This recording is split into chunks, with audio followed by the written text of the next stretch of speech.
If you have tried all the wellness things, yoga, crystals, Reiki, sound baths, and you know there's still something missing that's more personal and nourishing to you and your body, I want you to stick around for this video because you're going to learn the missing piece in your wellness plan. So stick around.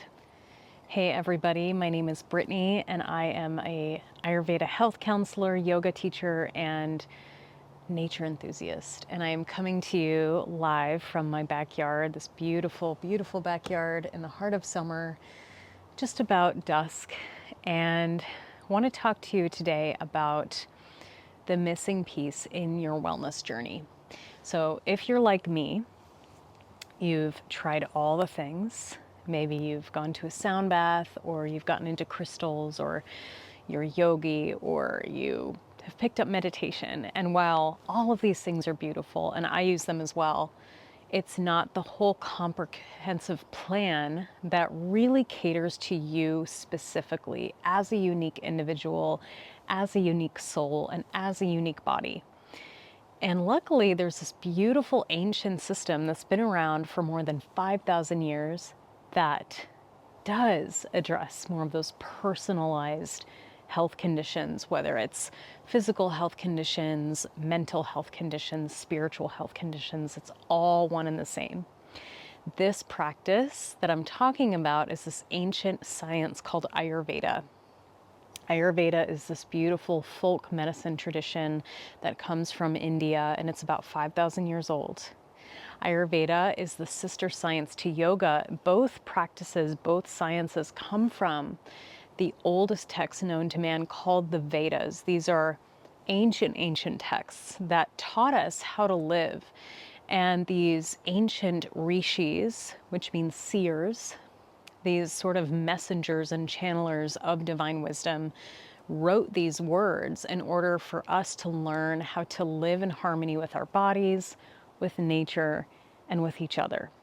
And so this beautiful system that derives from the East, and that's also a little bit similar to other Eastern modalities like Chinese medicine, they all revolve around the 5 elements.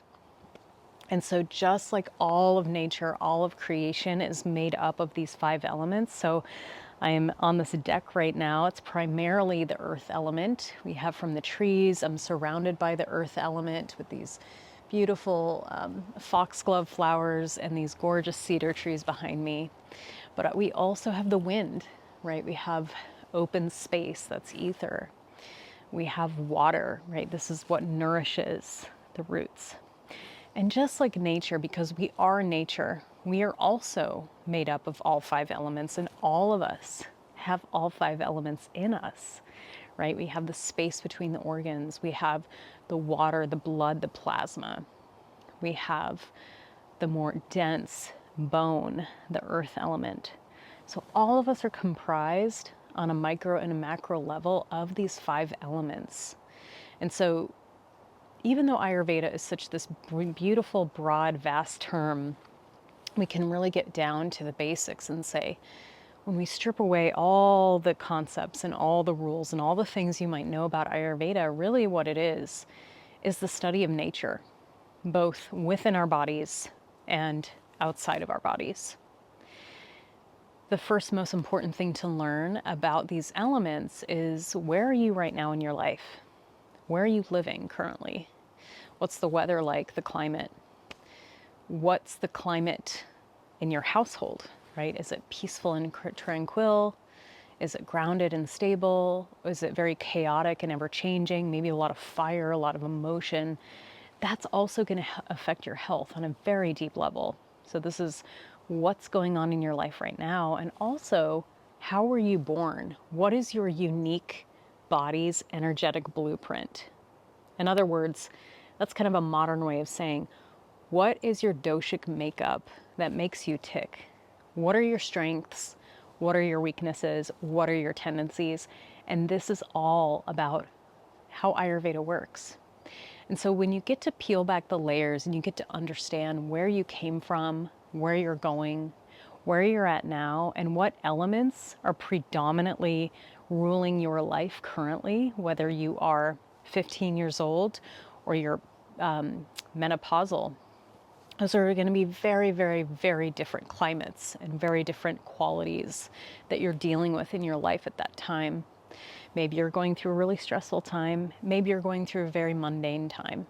Those are all very crucial aspects of information that we can look at to help you address why you may be experiencing different symptoms. It could be gut issues, it could be sleeplessness, it could be stress, overwhelm. It could be just not feeling inspired or motivated enough to really go after your goals. And so these are the main things I work with for women of what is your unique energetic blueprint? How do we get to understand that? And then with that information, how do we inform your day-to-day decisions, your day-to-day routines, where you're living? If you're in an environment that's a little bit not so great for your body, how do you make it work for you? And so Ayurveda is just this beautiful ancient practice that specifically says in these ancient texts that we need to update to the modern times we're living in. So we don't need to do these 2-hour-long morning routines if that doesn't fit into your lifestyle. You don't have to, change your diet completely or do very specific spices or worry about every tiny little thing. When we work with Ayurveda, we really take each person as they come in their wholeness, wherever they are in life, and work with them for where they are and where they want to go. And so this practice is so beautiful. And if I could make it even simpler for you to break it down in more yogic terms of how this can really change your life, is first we start with the drishti. In yoga, the drishti is our gaze. Where are we looking? Where are we pointing our energetic arrow? And what is our intention? What is your goal right now? Where are you headed, right? Your goal as a 65-year-old might be very different from when you're 25. And so we're really going to start with what are your goals right now, whether it's in your physical health, your mental health, or your emotional health. So we take that goal, we take that drishti. From there come the practices, right? We call this dinacharya in yoga. This is your daily routine from what you do the first thing in the morning, how you're eating, how you're nourishing your body, and how you end your day. This is all going to help inform the pattern in which you want to reset your body and where you want to go next. And then from there, we kind of just rest in that new version of yourself. How do you make these changes really stick? And how do you have support for the long term so you stick with these changes?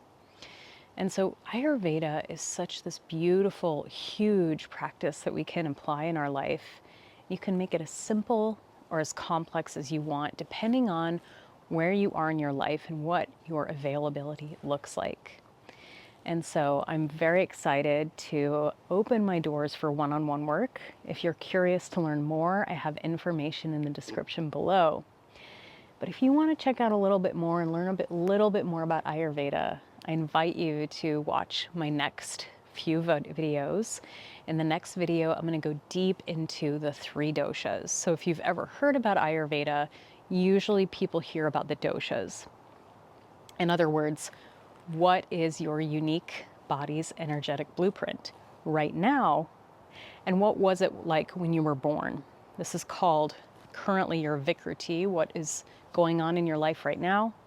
And your Prakriti is what was going on when you were born, right? This is more of genetics and more of your body structure and the things that never change, but then we meld that with what's happening now. And so from that place, we can explore what is your body's predominant dosha. All of us have all the elements. We're going to go over Pitta, Kapha, and Vata dosha in the next few videos so you can really understand, oh, that's me. That sounds like me. Okay, I feel seen, I feel heard. When we're talking about holistic wellness, it's really individualized, but the patterns are all similar. And so there's probably so many people out there that are going through something very similar to you. And so when you get to understand what those patterns are, you feel less alone.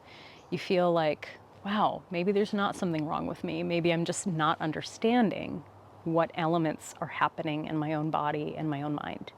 So stay tuned for that video coming up soon, and I will see you there.